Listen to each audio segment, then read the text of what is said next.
Ladies and gentlemen, independent Americans around the country and around the world, I am really excited about this guest. This is a person that has been a friend for a long time. Before he was a friend, he was someone I admired and respected. And I don't know how in the hell he hasn't been on the show before. He's one of the smartest people I know.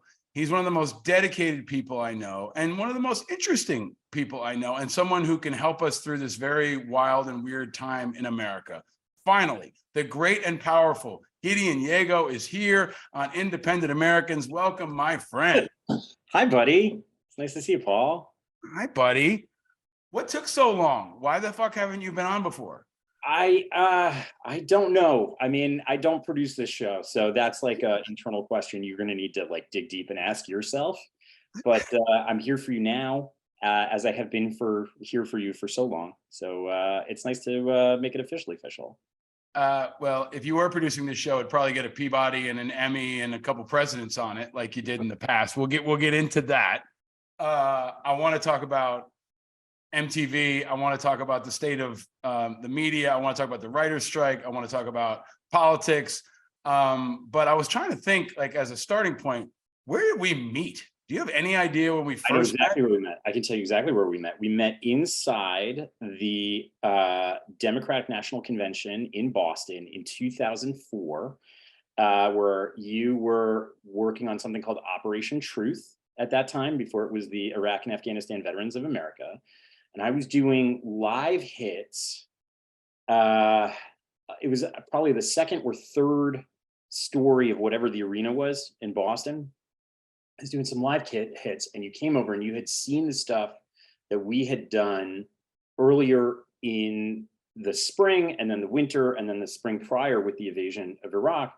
You came over and you gave me your card and you said, nice work. And if you ever, this is my work, and blah, blah, blah, blah. And yeah, and then I think we've been buddies ever since. So what is that, 19 years now?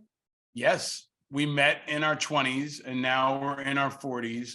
Happy 20th anniversary of the Iraq War to you, my friend, because I feel like we bonded over our love for the Iraq War, almost like maybe our obsession with the fact that everyone else didn't care about it as much as we did. Maybe was a starting point, right? That was entirely it. Where, like, yeah, you had just come home and you were like, why is this not more in the forefront of the national conversation? And I was like, I agree. And then we got to work. And here we are 20 years later. So a lot to get into on that. But let me ask you the question I ask everyone, my dear friend Gideon Yago. Where are you and how are you? I am in Griffith Park in Los Angeles. I'm doing pretty good. I'm a dad to two small children. So I have had to get two humans from like zero to like wiping their own butts in a pandemic. So that was a task. I'm on strike. My union is on strike. So I am out there on the picket lines, fighting to protect skilled labor in America's bullshit entertainment business. And what else? I don't know, man. I'm okay. Fighting a little midsectional girth, freaking you out. Last time I was in New York, I was in a suit. That scared you. You had never seen me in a suit before, and that was weird. But otherwise, shit's good. Can I say shit? Shit's good. Yeah, you can say whatever the fuck you want. I mean, you probably could have always said shit, Gideon. I mean, you've always been carving your own path. But when we hadn't seen each other at least since the pandemic, and I saw you in New York, and it was such a perfect meeting because we met up in a playground in Union Square. It didn't used to be a playground, used to be a bar. That's right. Back when we both lived in the East Village, and we used to hang out a lot. And it was like a Friday afternoon at Union Square, which, by the way, like peak Union Square. Peak Union Square, peak weather, but also like, we met at the Democratic Convention. We've both been to Iraq. There are a few things that are more dynamic than a playground in Manhattan on a sunny Friday, right? It was wild. And you show up in a suit. I thought you had been like captured by the man. I was like, what? Don't tell me you're like a real estate broker or something now. But it was not the case. But it was always, man, we've had a lot of great walks and talks over the years in a lot of different places. And I'm glad you remembered exactly where it was, because you and I have been talking offline about this moment in America and also MTV. And I want to, maybe we can start with that. Sure. Because I was reflecting on how important MTV News was and how formative it was and how pivotal it was to the national conversation. And when so many people got their news there before the Daily Show, before the internet, and the kind of murderers row lineup you all had of really amazing talent, many folks I've become friends with, but none closer than you. And it's also happening at this time where Vice goes bankrupt and BuzzFeed implodes and all this other media goes down. And it forced me to reflect on, like, Vice never became MTV. They never got presidential interviews. They never drove the national conversation. They were never inside the conventions, you know, really shaping the discussions in the way that I think you all were. So I don't want to lead you down any road. I just want to ask, you know, what are your reflections now on MTV News, you know, post-mortem here? The one thing I will say, because you got a lot of really talented people who are out of work right now, and I want to show some love and respect to Vice News's division, because I think that they're, you know, that you had some really talented, probably one of the best journalists I've ever worked with in broadcast, Marcia Cook from CBS News went over there. I mean, they had some really good people doing really hard work. I know Shane did sit down with like Obama and stuff, but in terms of the broad cultural impact, in terms of like being people's go-to spot, if you were, you know, between the ages of, I think, 13 and 24 for, oh God, from the late 80s to the 2010s, no, they didn't have as broad of a cultural impact. They didn't stay with the audience as long. You know, they weren't as continually viable of a brand as what we were.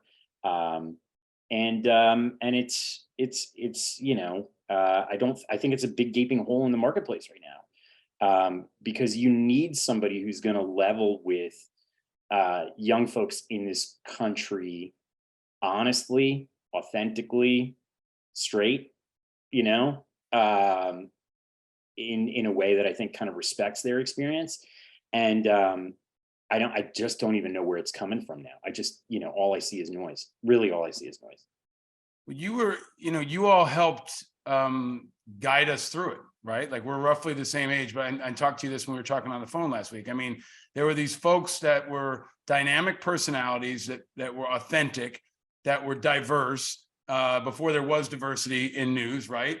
And talking about things in a very real way, at the same time with an edge, where it felt like you were holding people accountable. And there was, you know, Sway and Allison Stewart and Suchin and so many others that have gone on to do other things. But there was this really cool core of people that I felt like we as an audience trusted. And you were kind of like the professor of this situation, where you got, you know, most of the hardest interviews. You did the documentary stuff that went deeper into things like combat. You went to war zones. So I feel like, you know, the part that Vice got wrong, frankly, is the talent piece. Like, there are many pieces that they may have gotten wrong, and I don't want to make this a Vice versus MTV comparison, but you all had some really dynamic talent that really helped us through a moment. Well, you know, I think, look, I know for a fact that like Vice was very well aware when they were getting, you know, Vice News off of the ground, what they were going to say is we're a decentralized news organization, you know, it's post Walter Cronkite, right? Like, it's post the voice of God. You know, people are just going to gravitate towards the brand Vice and the stories, and then we're going to hold the audience that way. And I don't think that works. I actually don't think that's how people have a relationship with certainly news, but like, you know, the shows they love, the movies they love, the bands that they love. There's this phenomenon that I got really obsessed with when I was working at MTV called parasocial behavior. And what parasocial behavior is, it's an audience develops a feeling towards their favorite late night comedian, or they think they know an actor, they think they know a politician, they think they know a talking head, whatever it is. But it's like a real emotional connection. And you can do one or two things with that, right? Like, you can respect the fact that people will come up to you and they will, you know, reflect on you, the parasocial relationship that they have with you when you're on TV. You know, if they like you, they'll tell you. If they don't like you, they'll tell you. If you did something, or they want to be heard in a certain way, they'll tell you. But you can't just do that with a brand, right? Like you can't do that with Coca-Cola. You can't just do that with Ford, and I think you see that, not to hook it to the writer's strike, but I think that's that's why you've got all these people out, potentially the directors and the actors as well, is because the conventional corporate wisdom that ruled Vice at that time, and I think exists right now, is that folks have that relationship with a corporate brand because the people inside are drinking the Kool-Aid. And maybe there's there's an analogy here for like the Democrats and the Republicans, right? Like people have a relationship with, the party, and it's just not true. People have a relationship with human beings, human content, human feelings, human ideas, and you have to cultivate and nurture that, even if it comes, if it's somewhat expensive to do. So, kudos to all the honest brokers out there. Kudos to all the people that are still in the game and trying to have a respectful relationship with their audience and level with their audience and be straight with their audience. It's a hard job. And I think the people who pull it off are just fucking awesome. I put you in that category because when I met you, I felt like I knew you already, right? Because I grew up watching, or at least for a couple of years. When did you get to MTV? Like 2000? Yeah, late 99, December 99. And I want to ask you to reflect on that story and share that if you can. I know you have before, but for folks maybe who haven't heard how you got there, I think that's important. But before we do, that central point you're making is so critical where, I trusted you before I knew you. And then when I met you, like where a lot of people fail, you were, as honest and had the integrity in person that I saw on TV. So I said to you, let's get into Iraq. Let's start to go into this. We were in regular contact. We were connecting you with people who were sources, right? And I found that to be true with a couple people in the MTV News Network, that it wasn't bullshit. You guys were the same out in front that you were in the back. And I think that really was key. And maybe people don't understand, because when MTV, the death was announced a couple of weeks ago, it felt like a funeral, right? Yeah. Maybe we felt like, maybe MTV was on life support and we didn't know it for a while. But when they announced it, I remember when I stepped down from IAVA, somebody said to me, like, this is going to be as close as you get to watching your own funeral. Yeah. Right. And so you all finally got in many ways the love and respect that I think you always deserved, and maybe forced us all to reflect too on the fact that I told you this, like, we miss your voices. Like, I want to see a reunion, and I don't know if it's going to be Andy Cohen or the Atlantic or someone, but I hope maybe it's, the writers when they come back on strike, that gets you all in a room or finds a way to tell the stories of each of you, because I think that is so important. You came at it from different places, you went off into different places, but you were really kind of the trust keepers for at least 2 decades for a generation of Americans and around the world. You were interpreting America for the world in a way that maybe we'll never see again too. Yeah, I mean, it was a really unique thing. I mean, it's funny that you should talk about it like attending your own funeral, because that was the thing that I keep thinking of, is like that scene in Tom Sawyer, where he like goes to his own funeral and he hears all these people say all these like things about him. He's like, oh, maybe it wasn't that bad of a guy. I think people were mourning. I think it would be foolish to say that people were mourning like me or my work, or dare I even say, Sway in his work, Suchin in her work, Kurt in his work, John in his work, all wonderful people. I think what was mostly people were mourning was that there was a shared experience, that there was a place where lots of different people from lots of different walks of life went after school, to be raised by their television and hang out with their TV friends. And that, our little crew, like our little, AV squad, was a part of that experience that people really loved and thought of fondly and had a lot of, strong moments with. I don't know where you have sports, I guess. Mm-hmm. Sports, it's up to the athletes now. And I think a lot of them have taken on these wonderful outspoken roles, but I don't know where America has that shared experience, and it's for a loss. Because you need public things. Like you need to share reality with fucking people, because if you cannot share reality with people, God help us. I mean, I feel like that's been the ill of like the last couple of years in this country. Is just you have a bunch of people who just exist in these parallel but like not contiguous realities.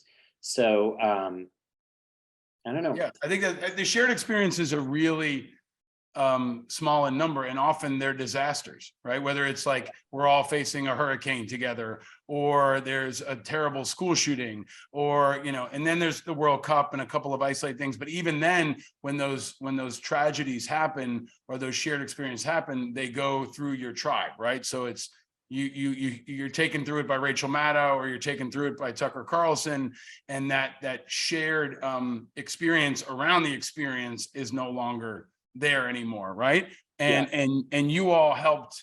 I think I remember being that kid coming home from school, and I think I was telling my wife the other day, we were leaving we were leaving a sporting event. I can't, and Home Sweet Home was playing the old Motley Crue song, and I Yeah. remembered like how we were coming out of maybe we were coming out of the Knicks game or something, but like we were remembering. I remembered to her. Remember when that was the #1 song on Oh my MTV God, for like a absolutely. year, Oh right? God, I remember the video intimately. Vince Neil and Yeah, the with the slow starting out with mo, him on right? the Yeah, yeah. motorcycle and the whole thing. But like it was all a shared experience. We shared the music, we shared the people, we shared, I think it was Kurt telling everyone that Kurt Cobain had died, right? So we Absolutely. shared all of that together, and it's fragmented. So there's a real nostalgia for that now. But I Yeah. also wonder if there's an opportunity, because there's so many folks, like I've said this to you many times over the years. I wish America was hearing from you right now, because you have that perspective and you have that reflection, and you also had that commitment. I mean, you got a Peabody, you got an Emmy, you got respect in a higher level too. Let me tell you how shitty the aftermarket is on used VJs. Like, not to mention, like, I have to, like, people who are watching this have to be like, Jesus Christ, what the fuck happened to him? Is that a gland issue? Like, he looks terrible. I feel like I'm the ghost of Christmas future, just here to like rattle my bones and terrify you about the ravages. Bad. You just look a little grayer. You didn't gain 400 pounds. You don't look that bad, man. It's kind of you to say, but no, I tried. There were different times where I think I tried to get back in the game. There was like some restructure shit over at like 60 Minutes where I was like, oh God, I would love to, or some like like startup stuff that had happened. And this, we're talking within the last like 10 plus years. But the thing about waves is that they close out on you, Mm-hmm. if you don't ride them. And so I didn't. And I think, I had also committed to telling stories this way, really wanting to learn the skill of like how to, tell stories in scripted television, because I saw people having as deep a connection with stories and make believe characters and your ability to do more depth and nuance and character and all of this other stuff, that I thought, well, okay, well, you got to evolve, right? Mm-hmm. Got to adapt.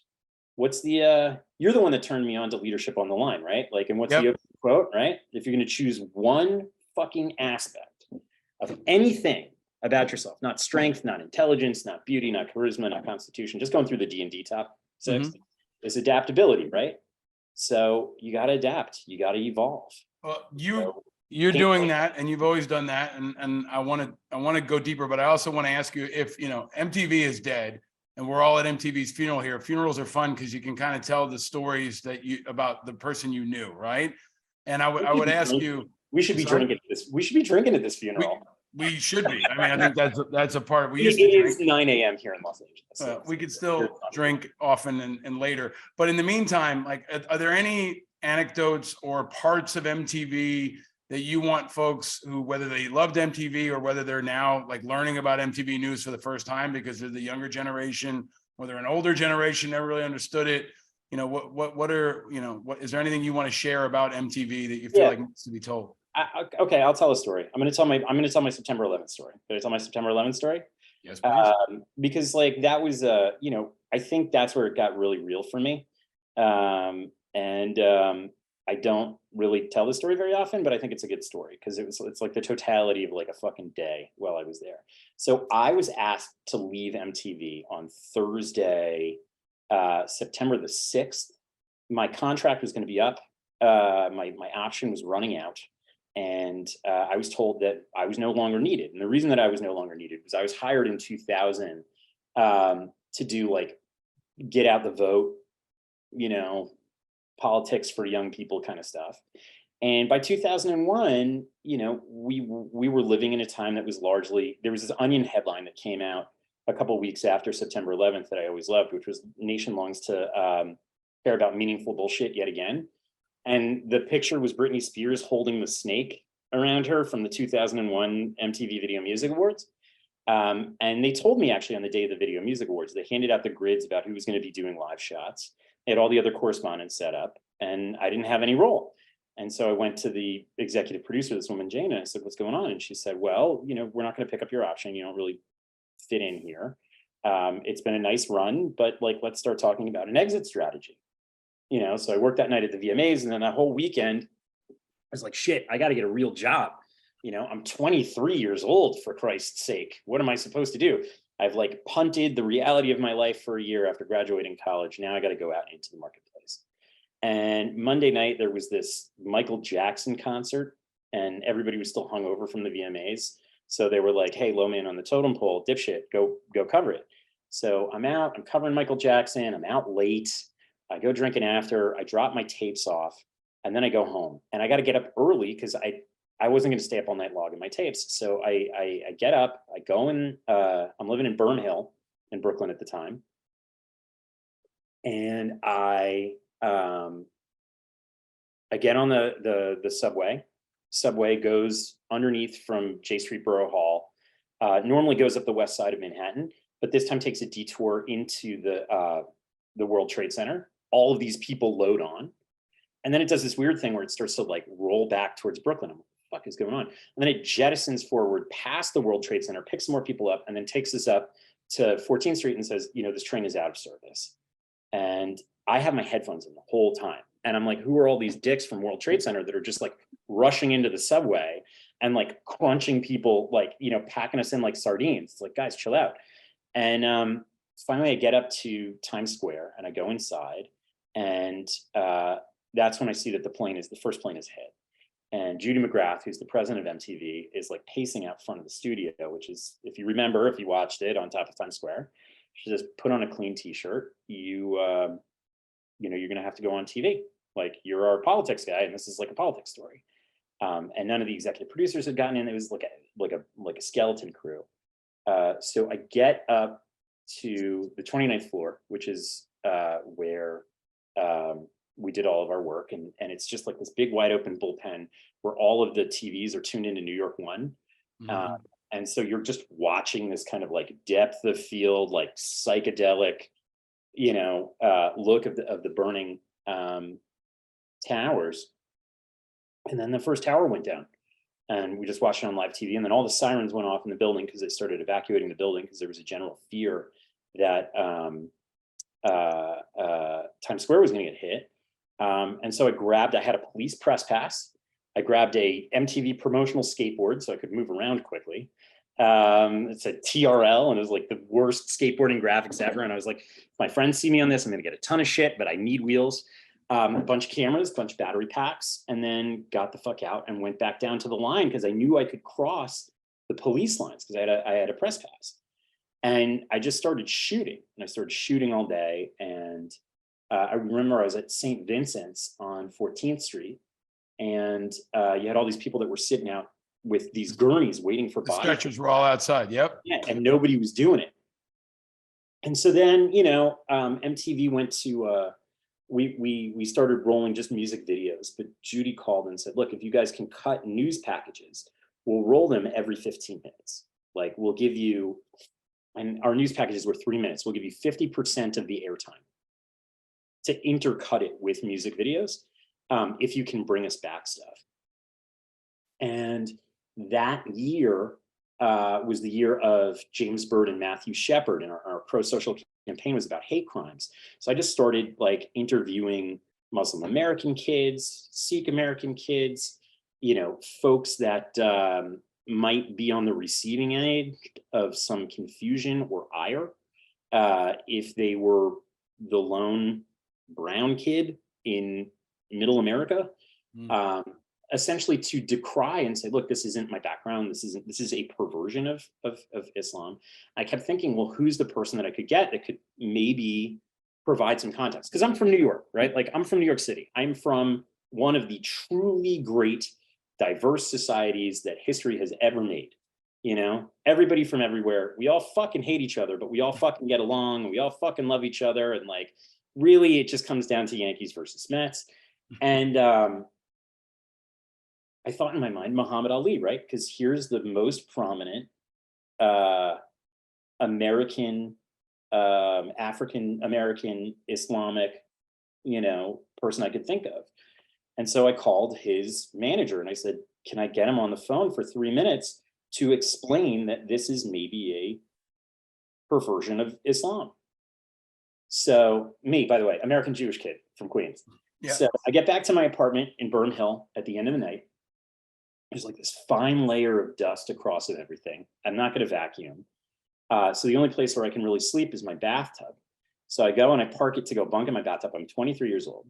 And I lay down and my phone rings and it's Muhammad Ali.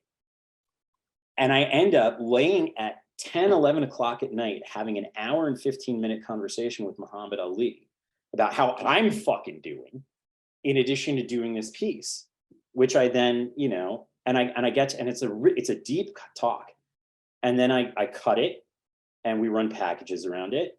And I go to Broadway Video the next morning and I pipe it out and 36 million people watched it. And that's what it was to work at MTV. I was 23 years old. You can have the most dynamic day in your life. You can have a heart-to-heart with like one of the truly great icons of America. And then you can go out and you can convey that to literally a tenth of the country. Like that. So that's what the experience was. And after that, obviously they rehired me and I had a job in a mandate. Thank you for sharing that. I think you and I talked years ago about how I still want to create a show that's just called 9/11 Stories, because everybody's got a 9/11 story, and they need to be told. But yours is so unique and powerful and exceptional. And maybe when the writer's strike is over, you can write that story, because that would make a hell of a movie right there. That story you just told. And we were, you know, as someone who was living it, I remember the empty gurneys in front of St. Vincent's, and I remember the chaos, and back to the central part of what we were talking about. I remember, you know, being down there, but knowing that everybody was looking up saying, make sense of this for us. Yeah. And you and your ability to stitch that together, you know, helped us through that time. And then you also guided us through the 20 years that followed. And we could maybe do a whole series on Iraq and Afghanistan and post 9/11. But let me just ask you this, because I love your insights on all things, Gideon. Now you're a parent. You know, you're not in your 20s, you're in your 40s. You and I talk every so often about the state of the world, like old guys did when I was younger. I feel like, oh yeah. But what's your take on where the country is right now?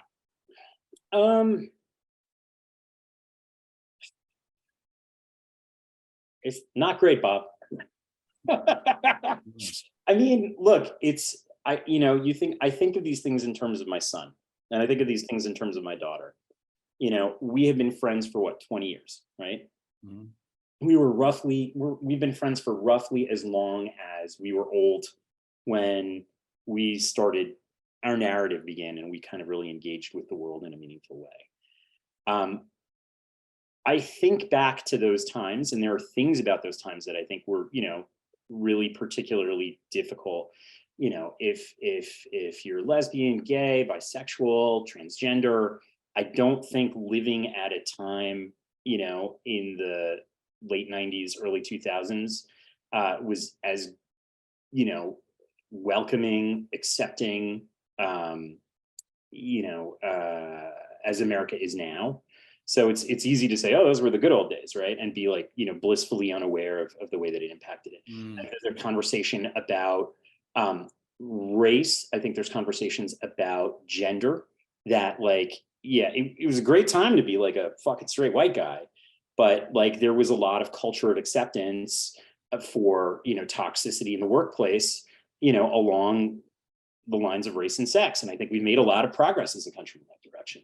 And I think we've had a lot of difficult but necessary conversations. Because again, if you're going to choose one thing, you choose adaptability. Having said that, I look at the things that would have to go right, the number of successive things that would have to go right for my son at 20 to have the kind of opportunity and to have the kind of, let's just start with opportunity that we had. And I think that part of the American dream is fucking broken. And I think America is broken.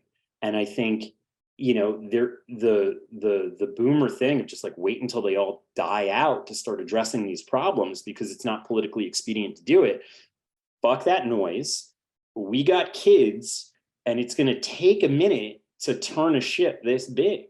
So, you know, the gun thing freaks me out because I remember what a big deal Columbine was, and I remember what a transgressive and taboo breaking change it was to have to worry about a school shooting as a part of daily life.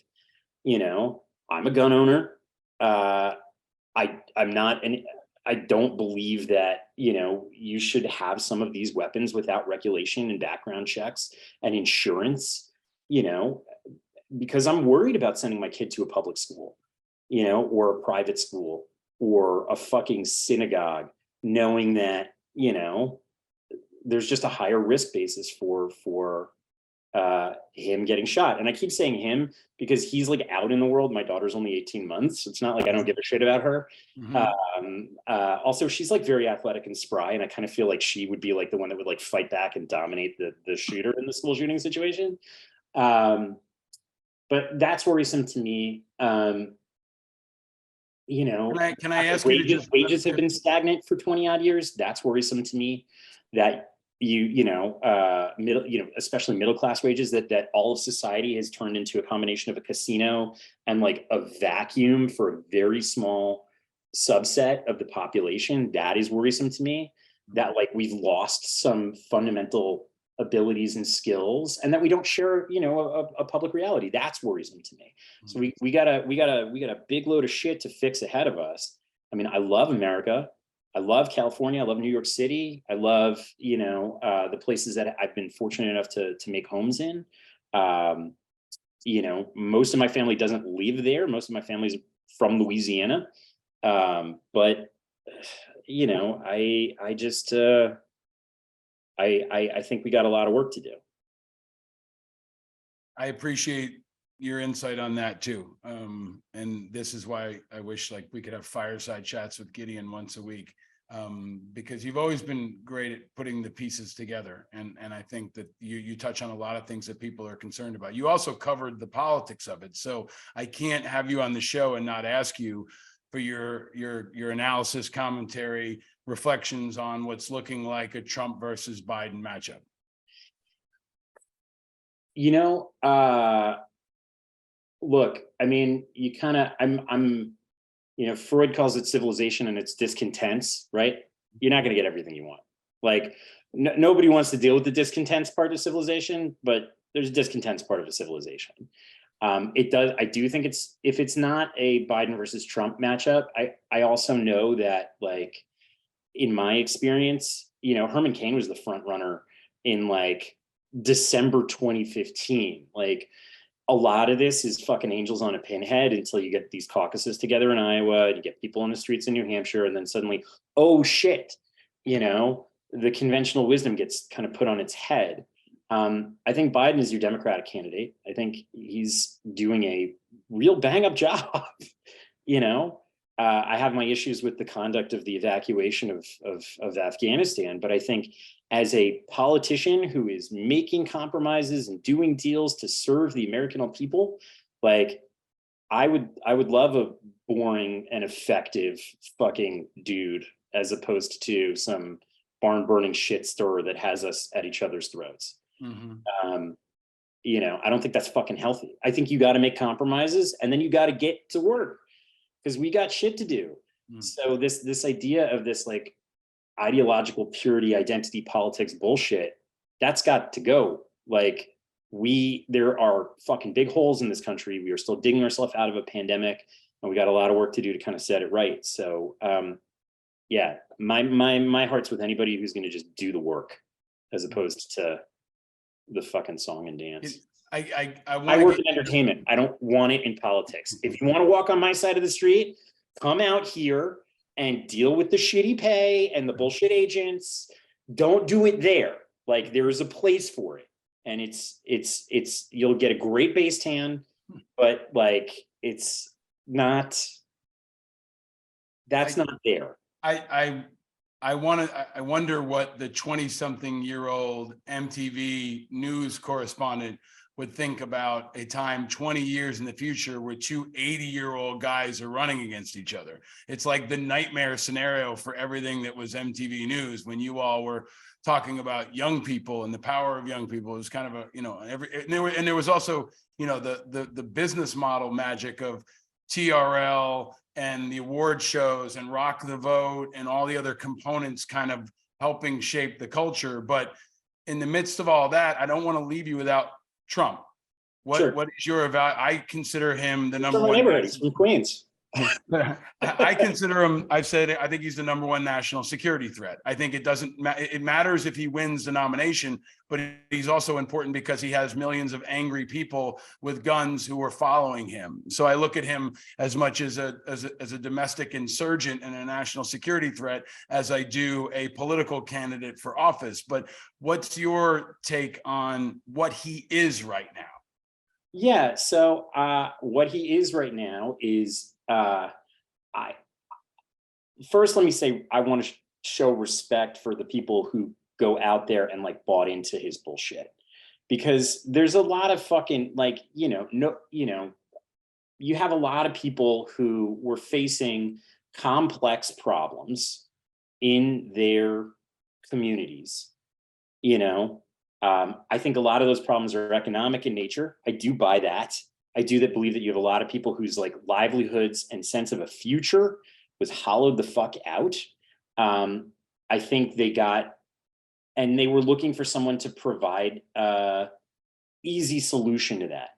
And in comes this fat orange schmuck, who literally, if he had just taken all of the money he had inherited from his father and put it in like a S&P 500 ETF, would have been profoundly more wealthy than he is now. Like if he had never done anything and just sat on his money, he would be even richer than he is now. He like touches these things and he just destroys them. And you knew that if you were from New York. You're like, this schmuck is a joke. He wants to like, he's schmooze his way to the front page of the New York Post. But I feel bad that they got taken in by this fucking con artist. He's a grifter. There's no there. There never has been a there. If you look at the numbers, it's,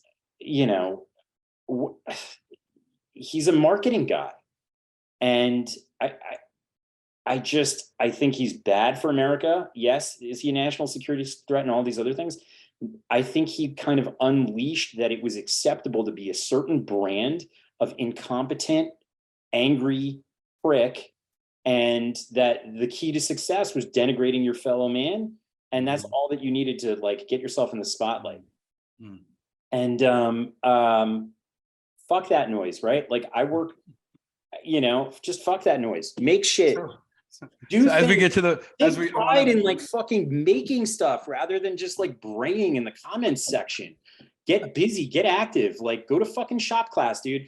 Like whatever you need to do, get your fucking hands dirty, go make some shit, try some shit. Like see, this is the Gideon they didn't get on MTV News. And if there were drinks, there would have been a lot more of that. That shit would have been turned up. Yeah, and I want to, so you're touching on something that I thought Ken Burns on this show. I'm not saying really, fuck Trump, by the way. I'm just saying stop him. No, I got it. But I think Ken Burns talked a lot about the power of grievance. Yeah.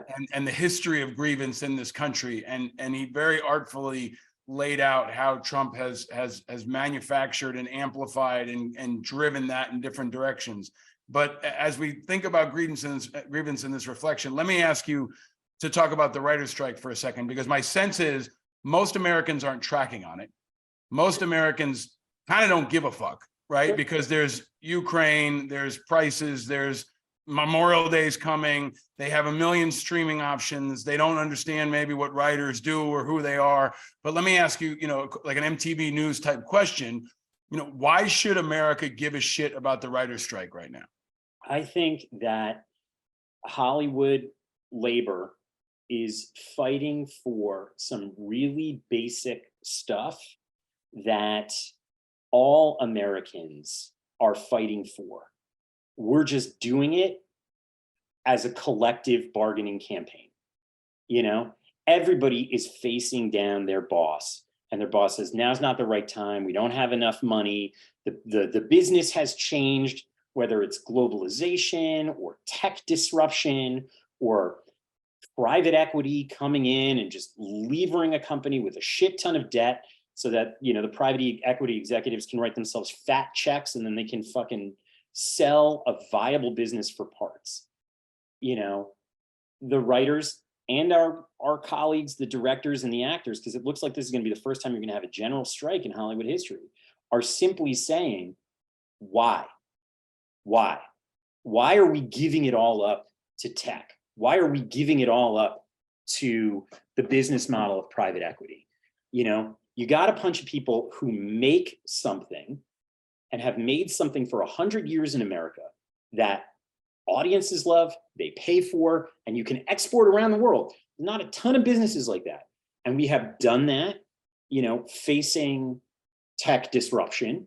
We have done that facing, you know, audience fragmentation. We've done that, you know, facing a business where like even our streams of income have been annihilated. All we are asking for is not to be turned into a bunch of freelance workers, because that is what fits the business model of some people who got into entertainment 10 years ago. Mm-hmm. Netflix and Apple and Amazon, mm-hmm. Wonderful companies, but they operate, you know, they're financed by cheap money, and they come in and say, you know, we create value by just diminishing labor and intellectual property. And enough is enough, man. Like, you know, we're fighting for the viability of our business for the next 15 years. So fuck that shit. So fuck that shit. Yeah. And also, like, you know, look, I think this country has suffered by the diminished power of collective bargaining. I think that's the piece that I really am fascinated to track on, because sure, this could be a turning point for the power of unions in America, or it could be another dying gasp of organized labor in America, right? And we'll see how it goes, because it reminds me kind of like a player's strike in an athletic sport, right? Because sure. on principle, what I think they're saying makes a lot of sense to people, but the package that it comes in, like, nobody feels bad for LeBron James. Nobody's going to feel bad for Nicole Kidman or whoever these Hollywood people are. And it's happening in the midst of a culture war. Right. So it's going to be one of these things that DeSantis is going to love to annihilate Hollywood. Look at the spoiled brats in Hollywood who are on strike. And Biden's going to be, again, caught in a tough position where there's the understandable pro us, man. POTUS had our back, man. He was like, no, I know that now, but I think over time it's going to be a tough political position, right? And in an election campaign, this could be one of those things like the national anthem and kneeling, you know, during games, that's going to be amplified around the culture wars in ways that I don't know if folks are fully comprehending right now. Yeah, it's Biden can take that position now, but a year from now, when he's fighting Trump in Pennsylvania and in Florida and in Texas, where people don't really feel like that's an issue for them, I think it has the opportunity to be really radioactive in ways that maybe we haven't fully grasped yet. I don't think people are going to give that much of a shit. Like, you know, we're fucking writers. We're like, you know, and they're going to give a shit because you guys are easy targets, right? Like, someone's going to say, hey, they make hundreds of thousands of dollars. They're in Hollywood. They have a good life. You know, I'm trying to put food on the table. You know, you put the wrong character in the wrong outfit, or you like make the wrong plot turn. Like, you know, you're not flying under the radar when you do this gig. Like, you know, people are going to hate. I don't mean to disrespect the people doing it at all, but I'm getting ready for what will be. Like, this is going to be Fox News bombing away on San Francisco, right? The way they are right now. It's like it folds into the Hollywood elite, this division that people see. Unfair, mostly. But we're not the Hollywood elite. That's the thing. This is. I get that, right? And Biden's done some good things for the economy, but people don't want to hear that either, right? Like. So this is where everybody's got to just kind of unclench and like talk to each other like they're freaking human beings. That's what I hope can happen. That's what I hope you can guide. Let me ask you to build on that, right? I understand you can like, what is it? How did they kill David Carradine in Kung Fu? Was the autoerotic asphyxiation? Like, there's people who like to choke themselves out in order to get a boner. And like, you can do that with clutching pearls, right? Like you can be like so high and mighty about your own shit that like you're actually like popping a semi because that's what feels good. And you know, That's the clip right there. I'm paused. yeah, That's the sure, clip right great, there. wonderful. Like that's the This golden is why Gideon I'm not clip. employable as a fucking. That's the golden Gideon shit that y'all didn't get on MTV News right there. That's the shit that I got when we had a couple drinks and walked around Avenue A. But I do think there's I'm not really kink shaming, but those people need to shut the fuck up because well, the maybe. the majority of the people out there in the picket lines, you know, you are talking about people who are all of these basic things that are generational for us. I want to own a home, but the buy-in for home prices is ridiculous. I've always told you, oftentimes, Gideon, you are right and you are too smart for the audience that you're talking to, right? Like you're Professor Gideon. Like you have always been, you know, the smart, Socratic, intellectual, and you know, but you still go into Waffle House and understand how things go in Louisiana. So let me ask you a really important. Hold on, let me ask you a question that's relevant. I want to continue this conversation many times, and I know we will, whether it's for public or not. But let me ask you a question that's kind of central to this show, which is, you said like we got to figure out a way to get along. In my view, the two-party duopoly is propelling a lot of these divisions. These candidates and the culture wars will propel these divisions. In the same way people are saying they want none of the above in cable news media and so many other places, they're saying the same thing in politics. 49% of the country is unaffiliated and independent, and 60% plus of young people, right? The next generation of MTV News is not a Democrat or Republican. They're probably independent, right? Or unaffiliated, or they're more likely to be. Talk about that. This show is called Independent Americans. You in many ways have been an independent journalist. You support independent causes. Sure. Talk to me about what you see. Is there an opportunity there, or is it overinflated? I think, look, and I'm, you know, maybe this is just the conditioning of having worked at MTV News, but like, you know, I will always interpret these things along generational lines. And when you are talking about, you know, it's Trump versus Biden, you know, the immediate thing that I'm thinking of is, well, it's just, you have a situation where the boomers kind of strangle-held American society and are refusing to kind of accept a narrative or dialogue or like the relinquishing of power outside of that. And it's causing problems, you know, and there was this phenomenon that was studied at the American University of Beirut in Lebanon called waithood that got a lot of traction after the Arab Spring. And what they were saying is that you have these situations where when you talk about Tunisia, where you were talking about Egypt, when you're talking about Lebanon, you know, where you see these mass youth-based Iran outcropping, you know, turnout, it's because you have these people that are kind of stuck in neutral for decades at a time, and they don't have an adulthood, they have a waithood. And America has that right now, you know, waithood to get a home, waithood to start a family, waithood to start making wages that are prorated to what your parents were making, you know, and it's gonna explode. You're gonna have a bunch of people who are at a certain point and, you know, just gonna have to say, look, we have to start taking the political process and the political power structure back for ourselves. So it's funny, like DeSantis, I think a lot about DeSantis because he's my age, right? 44, 45 years old, but he's doing an act for a bunch of boomers. You know, right. He's not playing us. You know anybody in your life who talks like Ron DeSantis? You know anybody in your life who thinks like Ron DeSantis? Like, I don't. And that's not, you know, for lack of like exposing myself to alternate worldviews. It's like everybody I know that thinks and acts and talks like Ron DeSantis is 75 years old. Yeah, you know? they tend there's a lot of them around where my in-laws fucking shit. There's a lot of them where my in-laws live in Florida. Yeah, I mean, and that is a base for him. But I could do this all day with you, and I would love to. Maybe, you know, when the writers are thinking about what to write, they could write something for us to do together. And you and I can cook something up. But in the meantime, I hope you'll stick around for our Patreon members. I'm going to ask you the car question and the drink question and a couple others that are favorites that our Patreon members will support. But let me ask you a final question, Gideon. As a person I love and admire and respect and listen to and look to, I said to you when I saw you last time, parenthood looks good on you. Oh, thanks, Dave. And you and I both became parents later in our life. Yeah.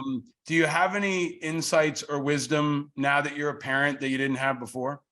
I do, and it came from you, Paul. I like to tell everyone The story about when I told you that I was going to become a dad. Do you recall it? Do you recall what your piece of advice was? Because I still maintain that it's the best piece of parenting advice I have ever received and the most honest piece of parenting advice. Did I tell you to ask other people for advice? No, you told me core strength. Oh. You're like, you're going to be moving around a lot. You're going to pick them up, put them down. You're going to really want to dedicate towards your core. And that to me is the best piece of fatherhood advice I've ever received. I thought you were, the other piece of advice I give people usually is ask everyone you come into contact with for their advice, like whether it's a cab driver or no matter what country you're in, wherever you are, because everybody has an opinion usually about parenting and kids. They usually have an opinion about sports. They always have an opinion about the weather. And then usually they have an opinion about local politics, right? So you can ask any New Yorker, hey, what do you think of the mayor? Nobody's going to be like, I don't really have an opinion, right? Everybody's got a fucking opinion on the mayor. And I think if you ask people about parenting, if they don't have kids, they feel uniquely entitled to share their opinion. And it is a source of great information and wisdom. But you are a great source of information and wisdom. I am grateful that you finally joined me on this show. I hope we can do it more often. Folks watching on video will get an inside look at your copier. It looks like you stole it from MTV. That's right. In 1998. You have an actual copier there. I gave you shit earlier that we can see inside your bedroom, and there's something on the bedside table that kind of looks like a dildo. Kind of looks like a dildo. It's not. It's a Harvard Kennedy School water bottle. Which is such a perfectly Gideon. It's not a dildo. It is a Harvard Kennedy School water bottle. Shout out to the Shorenstein Center. Yes. I was just going to say that, the greatest of MTV cribs was the Redman crib, where like you walk into his house and it's like, these are my kids. This is their Sega Genesis. Like the residuals on Muddy Waters are not what you think. So I always aspire to that kind of breaking. All right. Wall. Well, we can keep cooking up shows. Shitty printer. It is shitty, but it gets the job done. And you're making it happen as you always have, and you're doing it with wisdom and heart and insight. I think you are a professor of the arts of America. I don't know what to call it, but you have a wisdom that is very, very important always, and even more so now than it was before. You were wise beyond your years, and you had a way of being a voice for so many people and also shining a light on so many important issues. I love you very much as a friend, and I'm grateful for your voice as an American. I hope to see you in person soon. And until then, enjoy the water bottle and stay vigilant. Thanks, buddy.